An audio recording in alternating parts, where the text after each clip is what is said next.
afternoon, everybody, and welcome to today's sixth installment of the Forum for a New Central. We're trying something a bit different here today. We're talking about shape and form, and as you can see, we are all in person. You're not having to look at four different screens of four people in the living rooms, but in fact, four people on a couch.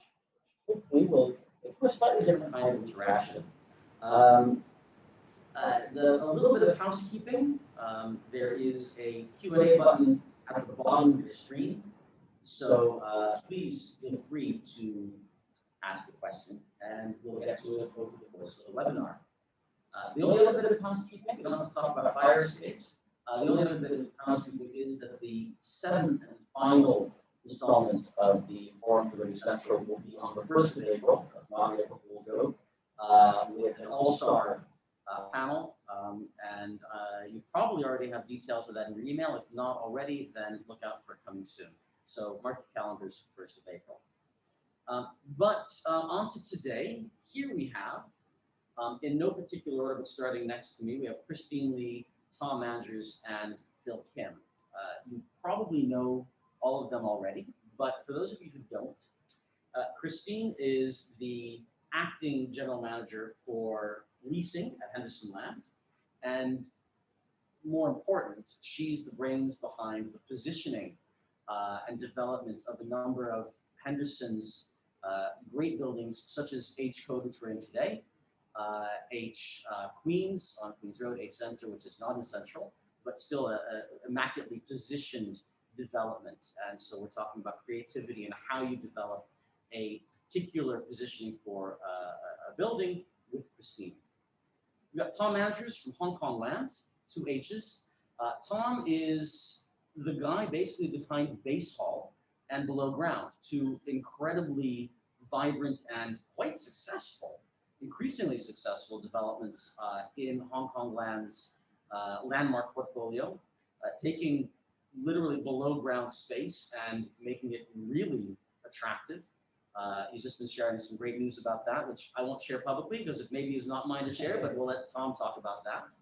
And then the inimitable Phil Kim from Journey Partnership, he's the managing director of Journey for Asia and has been for a very long time. And if you don't know Journey, you should, but Phil is the guy to talk to when you're looking at how people move through places. And I'm not talking about from a transport planning perspective.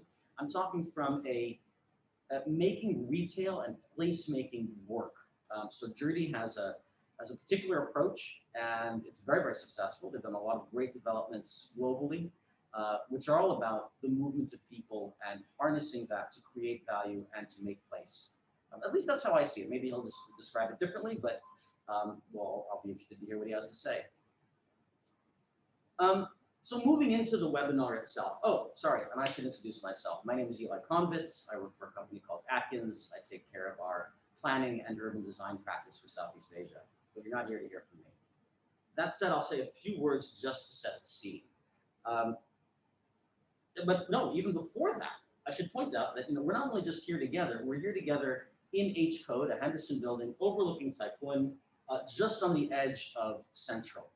And I think that's quite emblematic in terms of what we're trying to talk about, because the Forum for a New Central is a ULI initiative. As I said earlier, we've already been through now 6 webinars, and it's focused on the recovery and the reinvention of Hong Kong, and particularly on Central as the primary historic business district. But that business district has been tested massively over the last year and a half, between 2 years almost now, between social unrest and, of course, COVID-19, which is why we're all wearing these lovely masks. So we've called this the Forum for a New Central, because we're talking about the future of Central, about its rebirth. How can it respond to the challenges that we're facing today? And there have been a range of sessions in the forum so far on things like movement and urban design.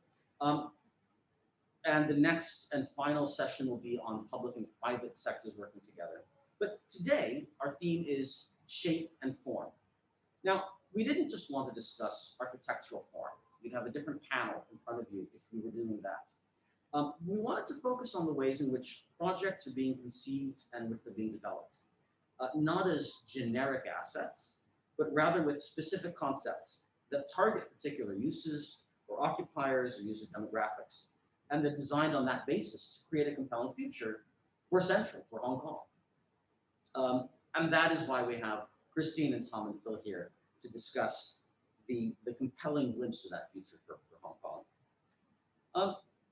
So, lots of people are talking about cities and CBDs and how they're dead in the age of Teams and Zoom and Skype and the like, being dinosaurs or things of the past. Every so often, someone forecasts the death of cities. I've heard it a number of times throughout my relatively short career. And, COVID has been a shock, yes, but people have been gathering in cities, I would argue, for 7,000 years. For a number of reasons, ranging from cities as places of learning or commerce or gathering and meeting or cultural exchange. There are a number of reasons why people get together in cities. And CBDs, of course, could be thought of as the heart of many cities. Now, what we don't know is how CBDs might evolve. Cities could become more polycentric. You could argue Hong Kong is already doing that with a number of smaller sub-centers that are not just central and spilling over to Admiralty, but Quarry Bay, Kwun Tong, TST, et cetera, et cetera. Not to mention, of course, a new potential CBD in Lantau, maybe a decade from now. And there's a lot of talk about the shift for demand of offices and the rise of remote or virtual working. But to put that in perspective, we all came here today for a reason. And last week, just to tell a little anecdote before we get into things, I went to a workshop for about 25 people. The first time that I've been in a room with that many people discussing anything professionally for a very long time. The workshop could have been done over Teams, but it was the conversations that took place before, during the coffee break, and afterwards, which were completely invaluable and which would never have taken place over a virtual session. So I guess what I'm saying is that, to my mind, there's clearly a role for place and space in bringing together people physically. And I expect that CBDs will continue to evolve, as they always have done, to remain relevant and attractive.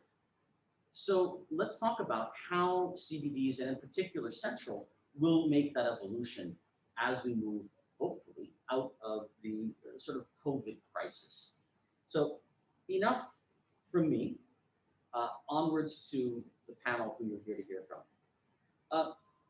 The first thing that comes to mind really is positioning. And of course, this particular building that we're in today has a particular positioning.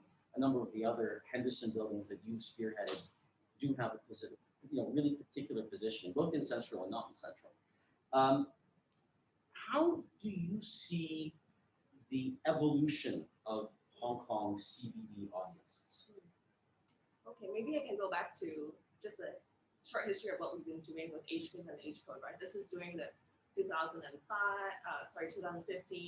when kind of both the retail and office market was still very, very strong in Hong Kong, very vibrant, pre-COVID days. And back then, as a developer of kind of redeveloping old plots into something new, I mean, they're kind of small plots. We were then thinking about what are the additional creative elements that probably Central lacked, right? What are the lifestyle and more entertaining elements, more fun elements that the office didn't have? Maybe you didn't want to go too late into the night in Lat Gai Fong. What was kind of the things that people wanted to do to fill the space in between kind of after work and the late hours? And what are the other creative elements that people wanted to see that would bring the locals into Central, not for the reasons of work? So kind of we went for themes of art. We went for themes of working hard and playing hard at the same time, right? And then, fast forward and jumping into now, where we're kind of hopefully almost out of COVID. First, I have to go back to the real risk that we're facing, right? People are not coming out to socialize yet. They're sort of coming out to eat, but not in full mode yet. On the office side, we see a big risk of decentralizing, right? A lot of tenants, big law firms, big banks are consolidating their spaces. They're not completely leaving Central, but they are taking into account that their employees are able to work from home. They want to give that flexibility to keep their employees safe, right? So everyone's very used to working remotely on mobile and on Zoom.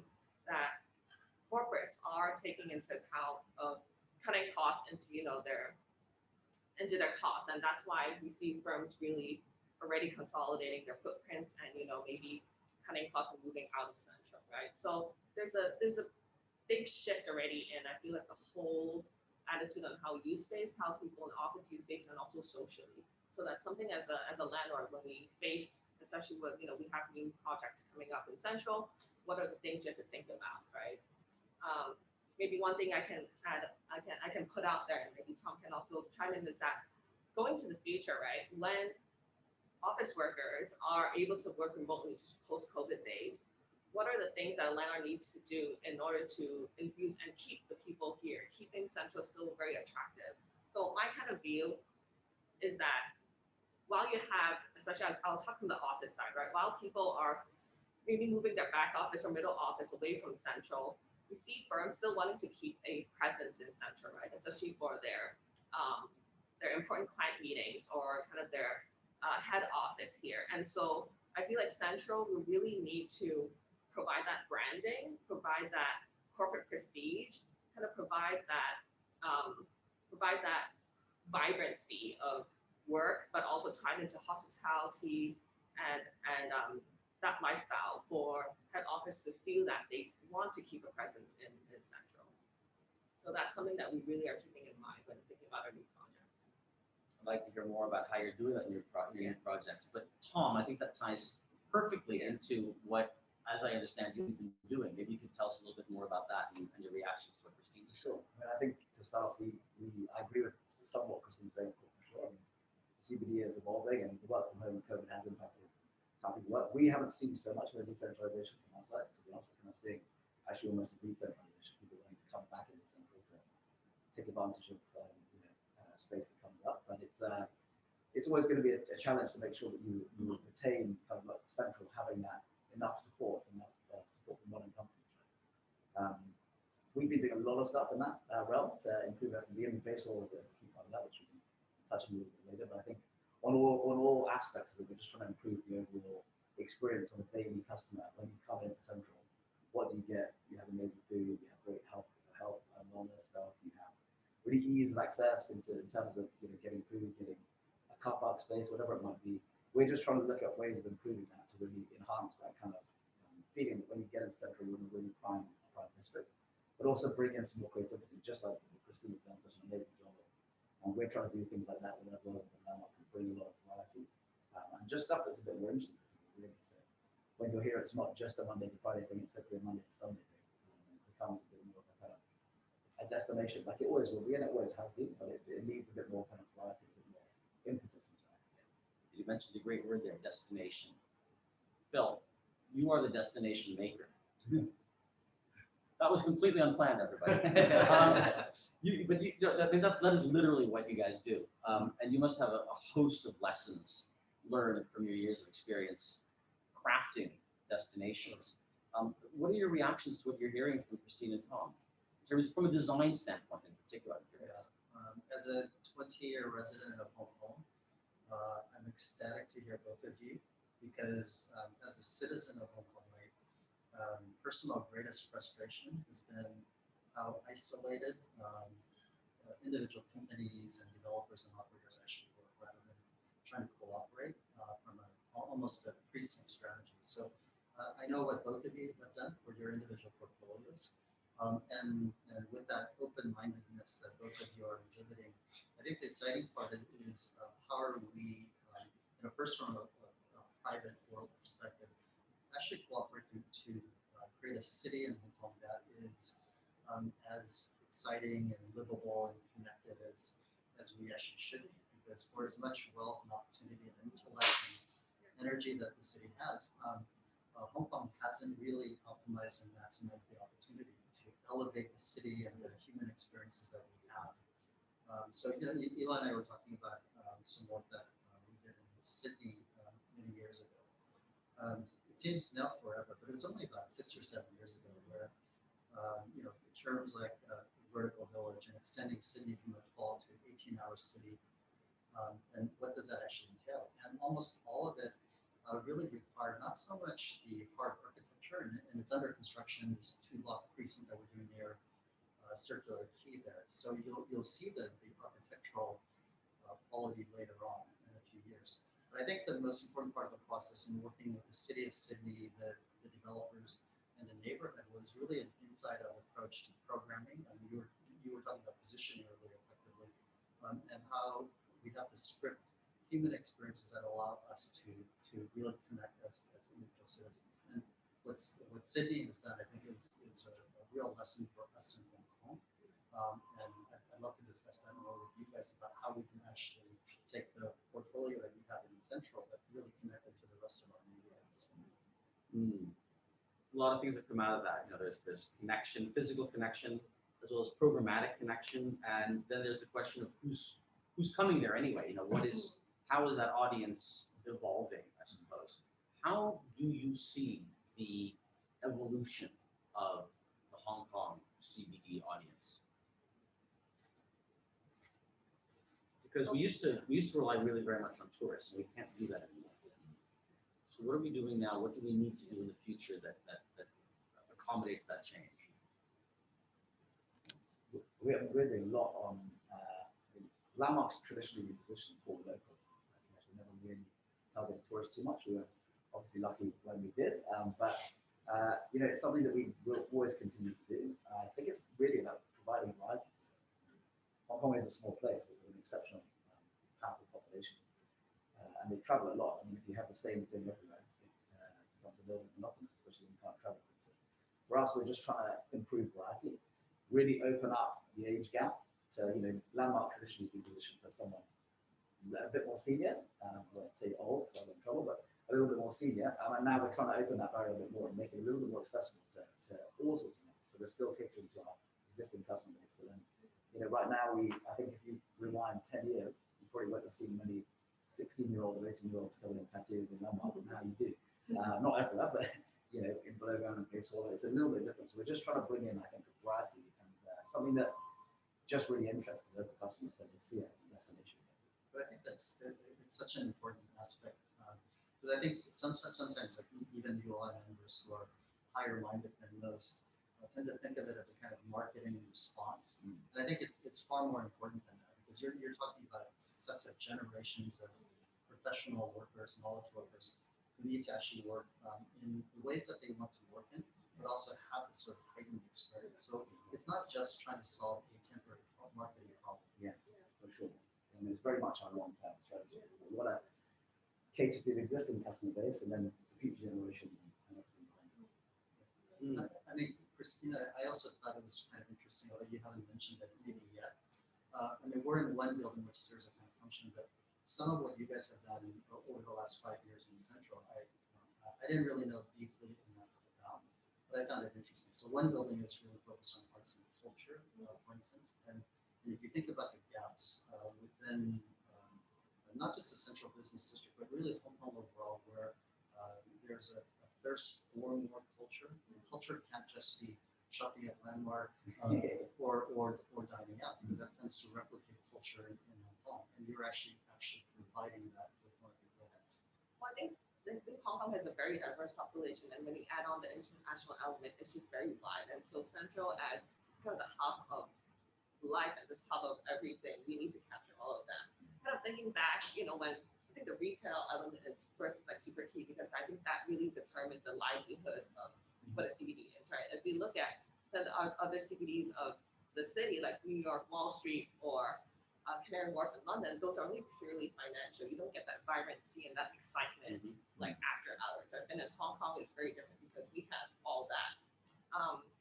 And going back to my point on like catering, all different ages, we see Landmark doing a great job trying to attract the younger crowd and bringing in the hippies of tattoos and street brands. And it's not just like catering for tourists, right? But keeping Central being the most attractive place where brands want to come in first. Previously you had all the high street brands like Zara, A&F, Abercrombie. They had huge debuts in Central back in the days, and now it's a little bit different, right? We're the international brands are not that eager as right now. We're post-pandemic, but we really need to count on ourselves and the people responsible for hearing these brands to invite them over.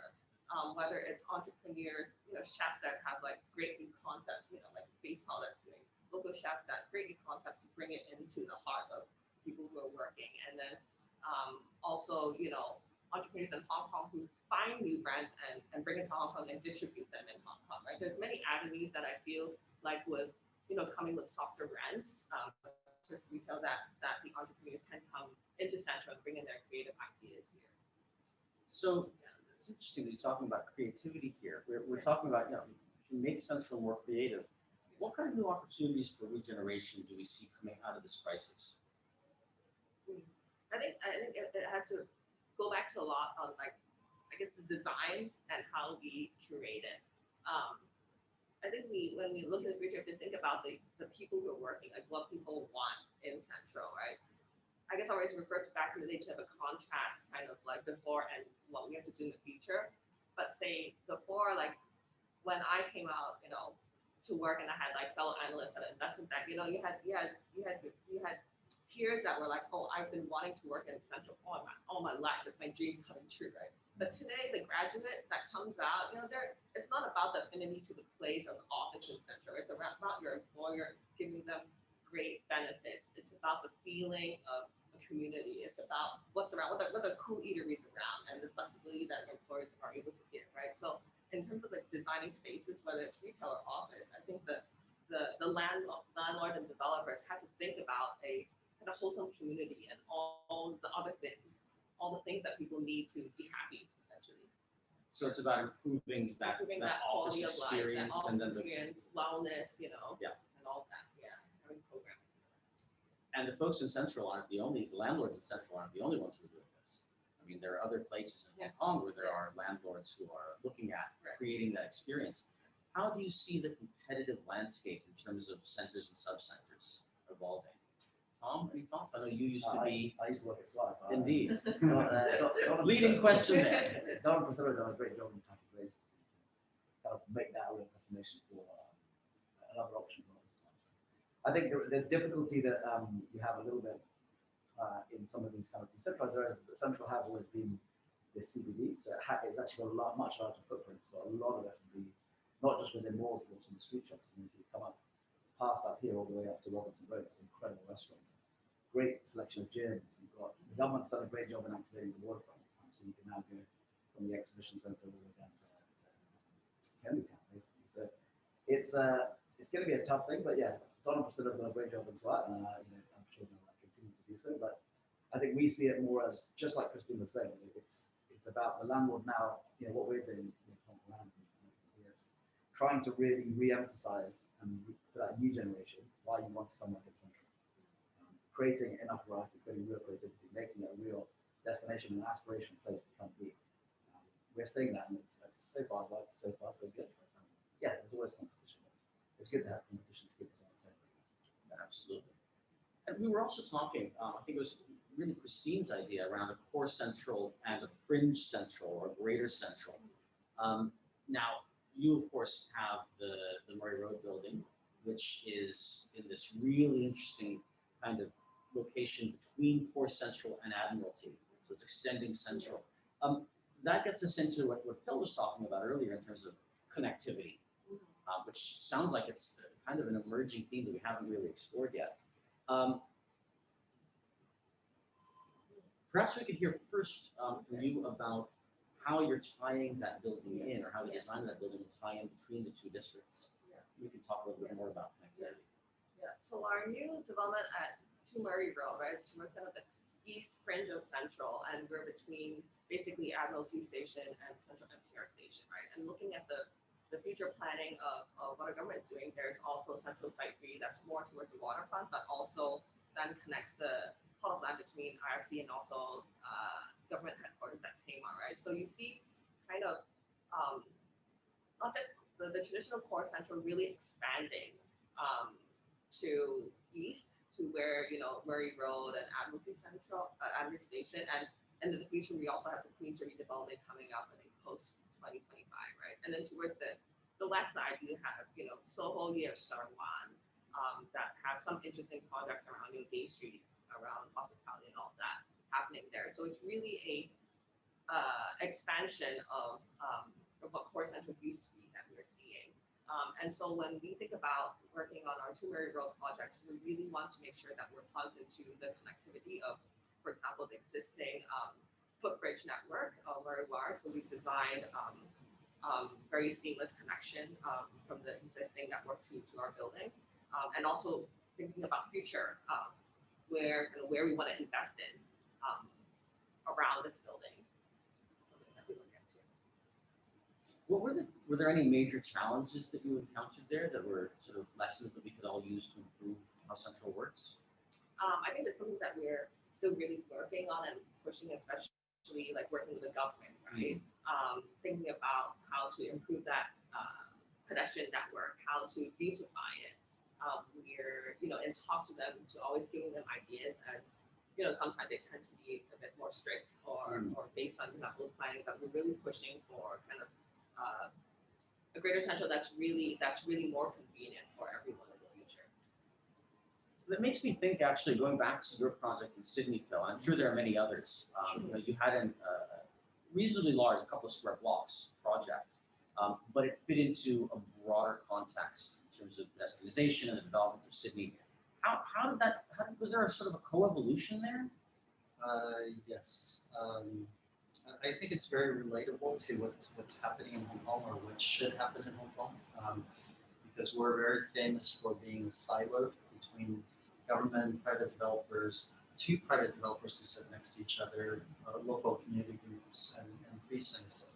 And I think what the work that we were doing, which is a project called Key Quarter Sydney, although it is physically 2 blocks, and compared to some of the big Asia projects, it probably wouldn't be considered huge, was highly influential because it also happened to coincide with the pedestrianization movement of George Street, which is really the main drag. So if you think about Queens Road, it would be about putting light rail and pedestrianizing Queens Road, which would be a potentially amazing idea for Hong Kong. It also tied the iconic Opera House with Circular Quay, with a mode of ferry transport, both for people who are working as well as tourism, and Darling Harbour, the Rocks, the museum, and the Central Business District. So the discussions with both the state and the city, as well as NP Capital, who are our development partners, really led to, I think, a very simple concept that, say, planners like ULI would be using, which is really one of blurring between all the kind of edges. And that's a good marketing word, and everyone's like, well, what does that actually mean? It took us over 3 years of conversation with the various parties to a point where we were able to bridge the gap of intention, understanding, misunderstanding, so that we had essentially alignment. And so those 2 blocks really became a catalyst to re-envision how Sydney saw itself moving into the future.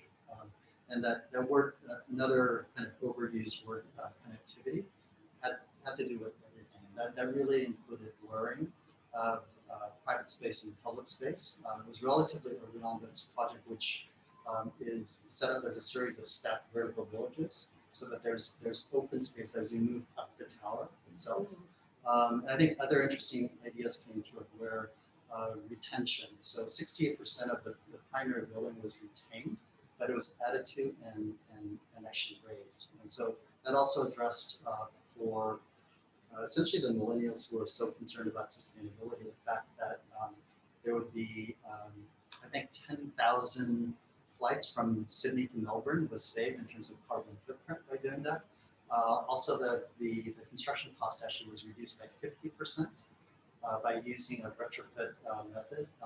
And for a city like Hong Kong, I think that also presents other opportunities, since our backyard is really the manufacturing capital of the world. And if you think about how unitized all the buildings are here, I'm expecting to see Hong Kong Land and Henderson eventually put up 50-story modular towers where everything is done with sustainable materials, prefab, highly controlled, and also something that's adaptable. And that was the other part of this, which we found really interesting, is that since we're not able to project into the future for very long anymore, the whole concept of adaptability was designed into it as a system, so that we would think about the fact that everybody would probably need 50% less space in terms of metric for how you plan an office. But we would need to double public and semi-public space, since we need to have more conversations like this rather than essentially business processing, which now we know that we need even less, right? Since we can do some of that at home. So many topics to delve in there. You can talk about verticality, you can talk about public realm, we can talk about time.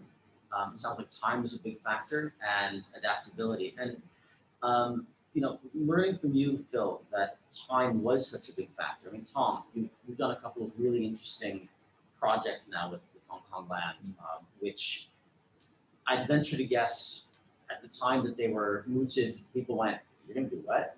This is Hong Kong Land?" You know, pretty establishment folks, and you're doing this, which is cutting edge. Yeah. And it's taken some time, hasn't it, to get it off the ground? Are there lessons in terms of the trajectory of these projects and how they evolved? For sure. I mean, yeah, I'm very fortunate that we do have quite an open-minded creative board, which is cool to support these ideas. But yeah, no, I think one of the things we learned is it takes a long time to get these things up and running, especially in F&B, the amount of planning and licensing and exhaust and everything you have to do to make sure that you can create even a 10 concept space like Basil is a much longer than I previously thought. But I think the time that actually it takes also to kind of establish yourself. What's interesting in Hong Kong is that but as soon as you open something, it's very quick to get a lot of people there. I think it's about sustaining it over the long term. And that for us is kind of one of our key learning factors. We haven't been helped out by COVID restrictions and everything else, but we opened Basil extremely well during a gap in between waves, and then it went into a bit of a lull, and now it's picking back up again. Below ground, same thing. Similar concept whereby we created a new space. Basil took about 2 years in planning. We opened it. Below ground took about a year and a half. And now below ground is starting to pick up again. Thankfully, shoppers are coming back in again. But it does take a long time. I think it's also, you can't just think about the project timeline, but also how you actually maintain it over the long term and make sure it remains relevant and an exciting destination, which is something we're learning from, for sure. Kristine, you must have found that as well with the development of these specifically positioned buildings. That surely they're evolving over time, right? Yeah, and I think it's also capturing the right time, right? It's as in right now when the market is soft, I think what Hong Kong Land doing is very smart because you are using the time with a bit more quiet to experiment, to try and do something new that other landlords haven't done, especially overcoming the hurdles of like very creative rental structures that we've been talking about. That's not something that a traditional developer, it's not easy for them to accept, And I think, right now is actually, perfect opportunity to be trying out these different models. Not to put you on the spot, but are you? We are. We are slowly. Can you tell us anything about it? I mean, right now it's like we're coming out of COVID and coming out of different rental relief programs, right? But then in order to especially populate our newer buildings and bringing new concepts, especially with our other developments outside of Central that may be more neighborhood. We want to bring in very exciting concepts that we do need to be going into more kind of like turnover sharing scheme with them and be supporting them as they ramp up their business in the coming years. And especially, with this year, we don't know if, there's fifth wave or social distancing is going to come back again. So we got to build in that kind of protection for our tenants that are, so brave to try something new this year. And you're doing that as well, aren't you? Yeah, I mean, we're having to be creative as well. Everyone has to be creative. Look at new ways of supporting, basically reducing the barriers to entry for brands. Otherwise, you either end up with vacancy or you end up with something that's a bit monotonous for our customers. So it's something that I think is going to be a growing trend. Probably something we're here for the long term. That's it. Well, I'm curious about one thing when you were talking about baseball and these kind of offers. The differences between how your office tenants are reacting. It's a new offer, different age group, more exciting, and how it impacts their daily work experience as they're coming into your properties versus an external audience of people that you're trying to pull in for F&B and retail. Yeah. I think one of the key things we always try to do in Hong Kong and all of our portfolios around the world actually is creating that sense of community. Actually engaging the people who work upstairs and come into our portfolio.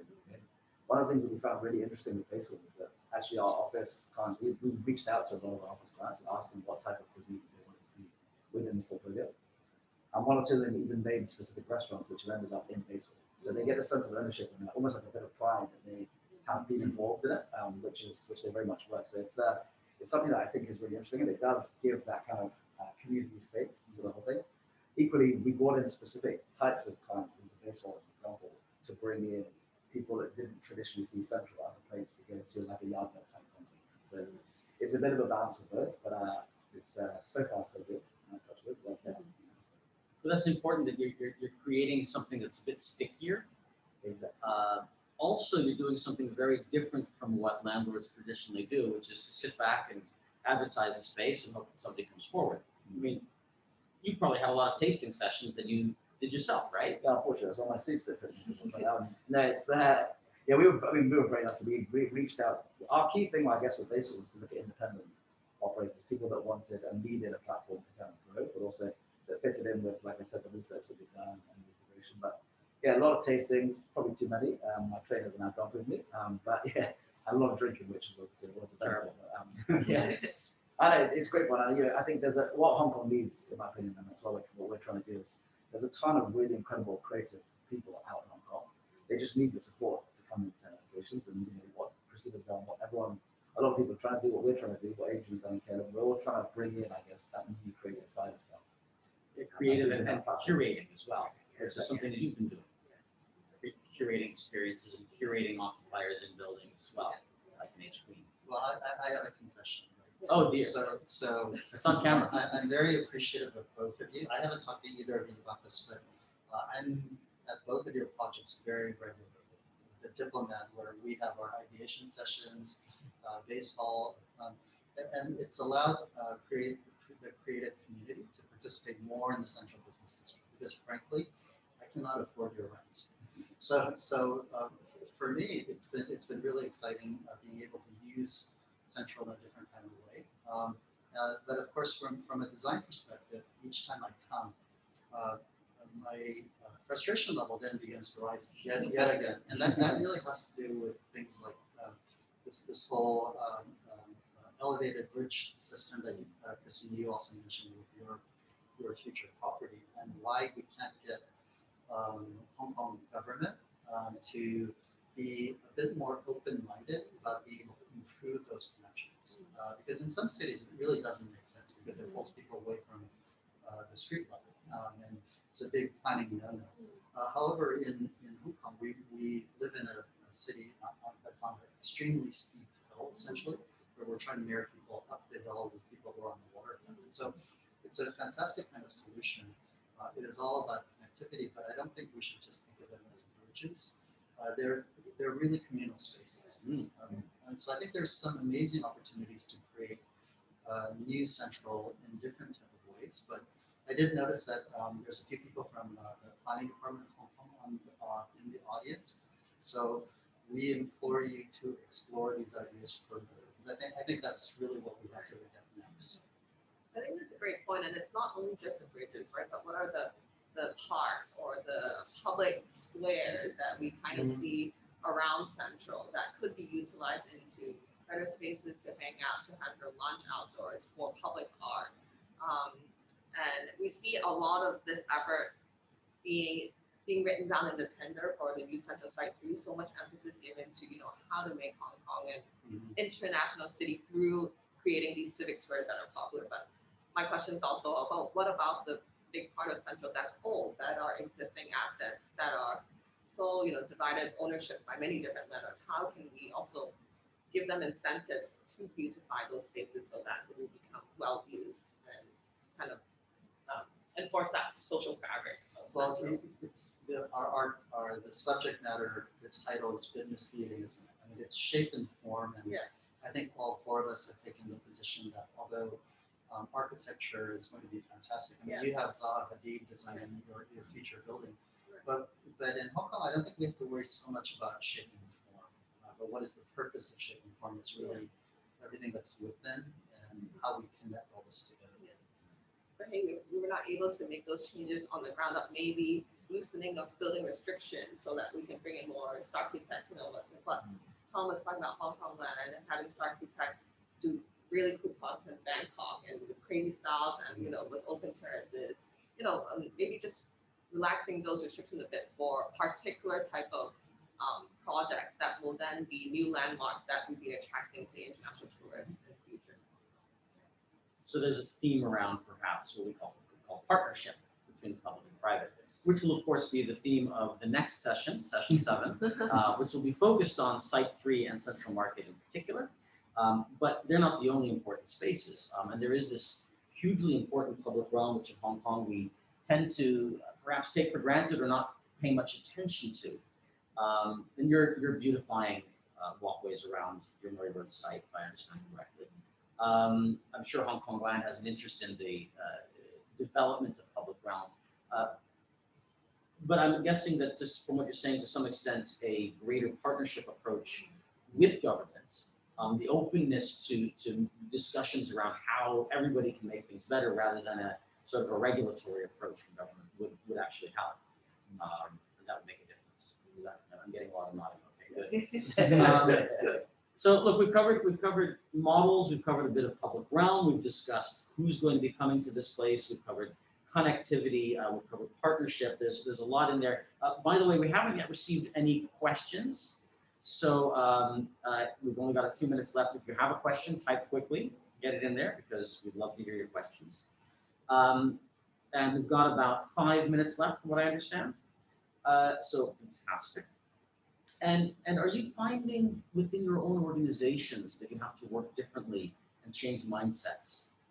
We talk about changing mindsets with governments and externally. Are there internal organizational challenges within the landlords themselves, internal mindset challenges? Speaking diplomatically, of course. I mean, from our side, we have a much younger, I'd say, to be honest, a younger team previously. And not necessarily all traditional kind of people who have done real estate for 10, 15 years, but also a lot of people who have varied backgrounds. It just enables us to have a slightly more creative outlook on things. Frankly, so we can get different opinions.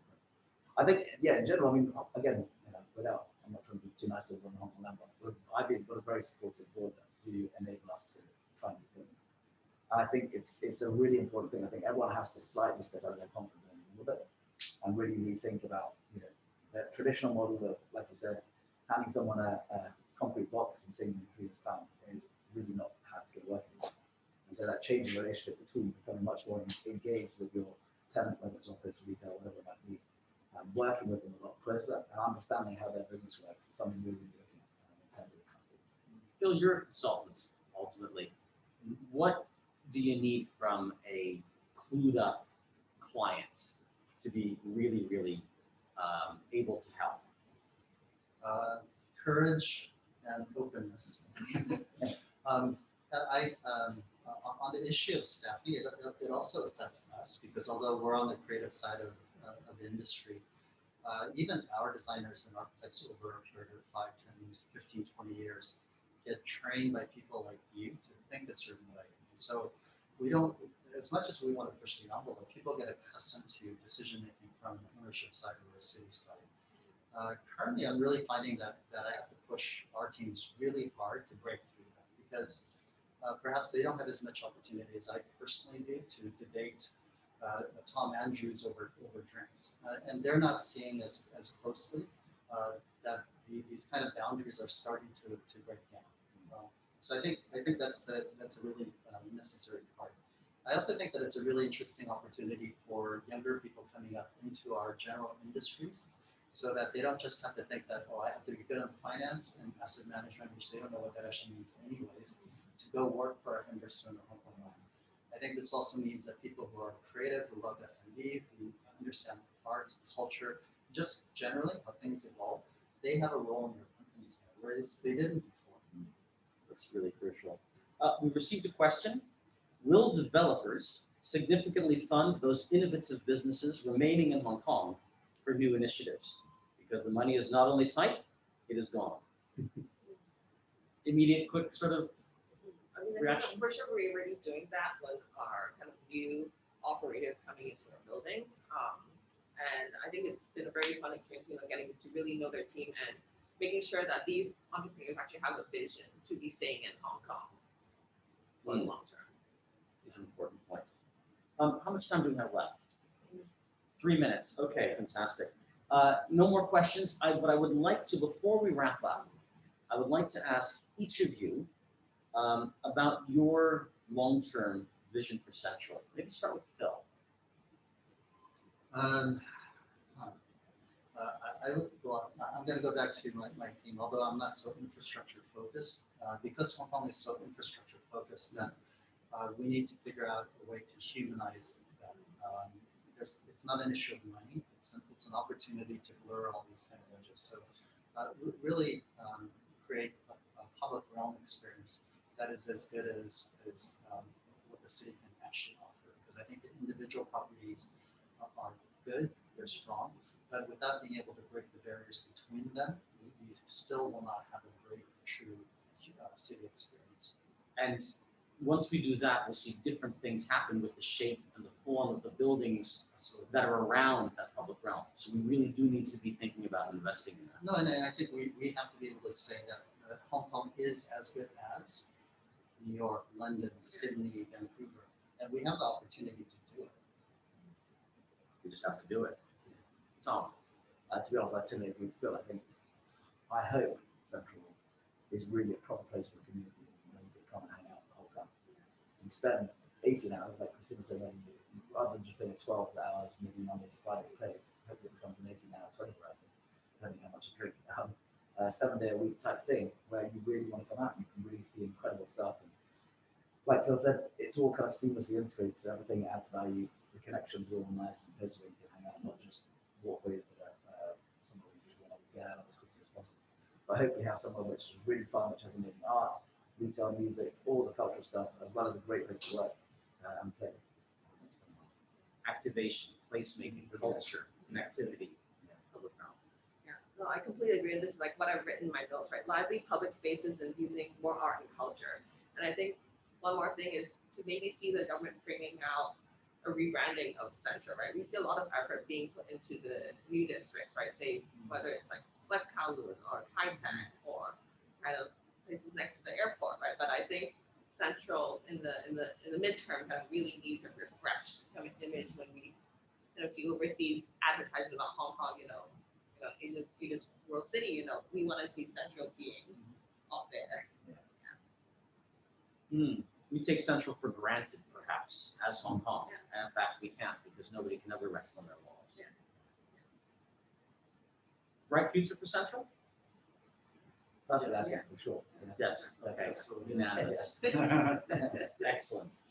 On that note, I gather we're out of time. So I'd like to thank Kristine, Tom, and Phil for your engaging, lively discussion. And thank you all for joining.